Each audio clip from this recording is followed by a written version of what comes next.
we were giving just the essence of spiritual message. This message coming from any spiritual organization, what is it? It tells us that there is something that is higher consciousness, and that at present we are somewhere lower. It can be called sleep, as if we are not fully awake. In different language, different words are used to tell there is a problem. But a big limitation within this, if someone is asleep, you tell him he's asleep, there is no one there to listen to it. No one understands. Only when he wakes up, he realizes that he was asleep. Someone is unconscious, you tell him he's unconscious, it doesn't mean anything. Someone is under a spell, and you tell him you are under a spell. So what Plato calls, don't know that you don't know. We are in that double lock, double ignorance. But useful for us to know that there is a situation and there is a way out of it. We have to find a way out of it, and we have to wake up. Somehow we have to understand this situation. A nice image given for this is a prince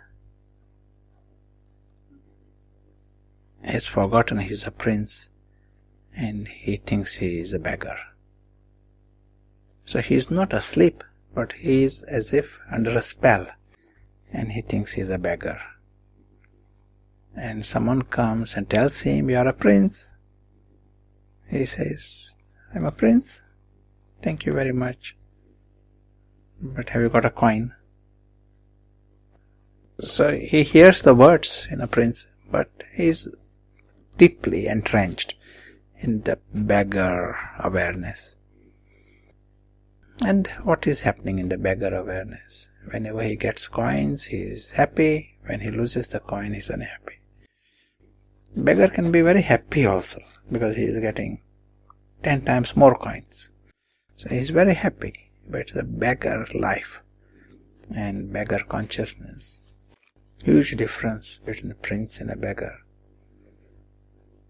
The paradox is that even whilst he is begging, he is at the same time prince. He owns the whole kingdom. He got all the treasures, and he doesn't know he is begging. That is the paradox. Beggar is not always just begging. There is a beggar syndrome. Many other behavior patterns go together. Beggar will be comparing with other beggars. Beggar will be in competition. Beggar can get disappointed one day. Beggar get attached to his begging bowl. Beggar is insecure. Many things come with the beggar. It is not a simple begging.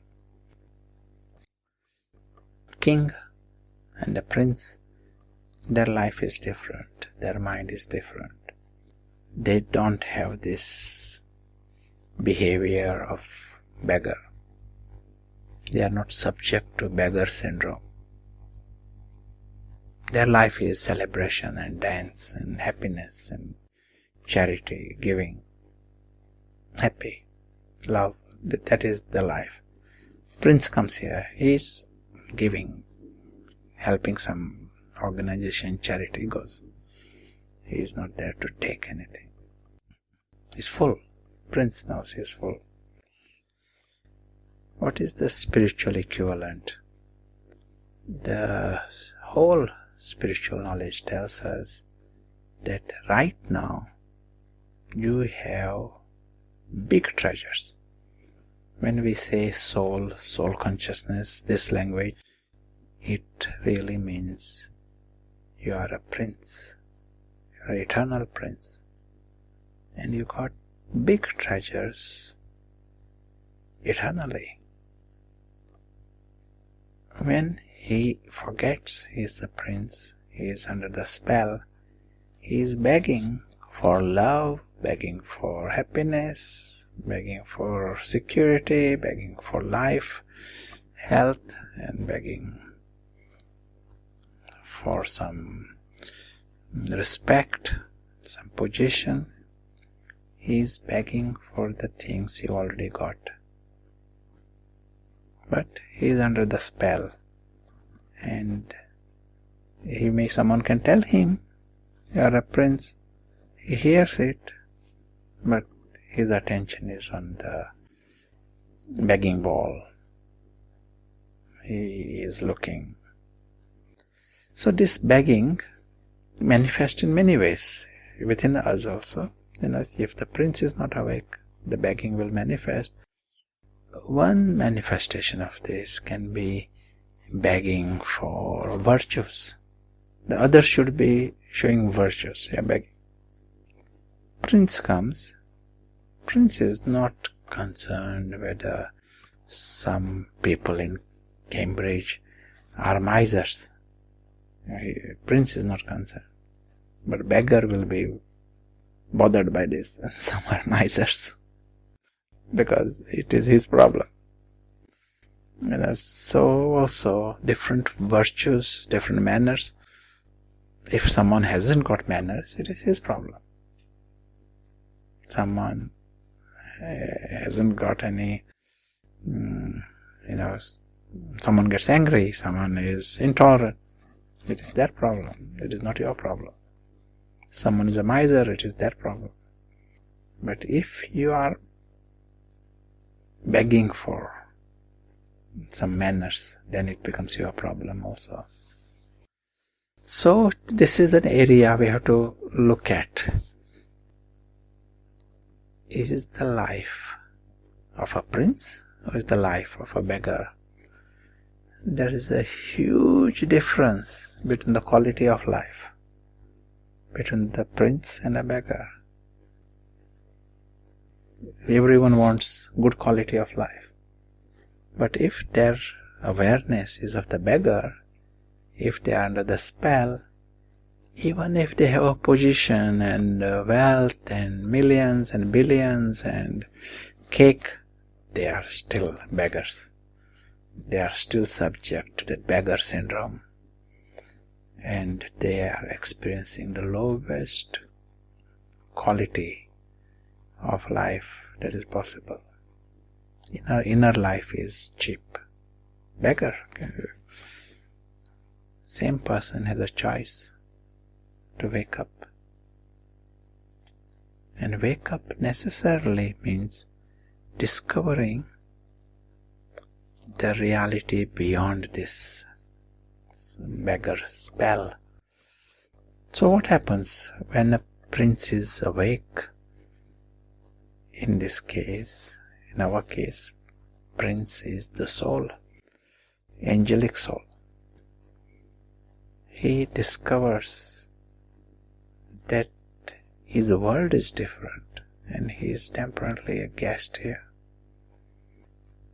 He doesn't even need this drama, whole physical world. He doesn't even need this. He knows beforehand it is all temporary. He knows of his eternal world. That's all. When we talk about soul consciousness, it is just this. Just knowing that there is an eternal world behind, and the soul realizes he is eternal. His world is eternal. Already he is out of the begging. Because he realizes he doesn't need this drama. He is neither begging for life, nor begging for death, not begging for company, begging for... The whole thing is so irrelevant. All of the drama is so irrelevant. His begging comes to an end. Then the journey of the prince is to discover what he has got. That is the journey. He may discover he has got a father, a king, and he's got family, and he's got treasures, and he's got other treasures. He needs time to discover the treasures. Even visit them once at least. The world of virtues and powers and qualities. This is the life of the prince. The word need doesn't exist in the life of the awake prince. Desire doesn't exist. Comparison, competition, some kind of anxiety doesn't exist. Sorrow doesn't exist in the life of the awake prince. And if there is no sorrow, what remains is silent bliss. If there is no drop of sorrow, what remains is silent bliss. This is the awake prince. Awake prince is useful because anyone who is awake can help others. Say in any place, if there are more beggars, then it is like one kind of life in the town.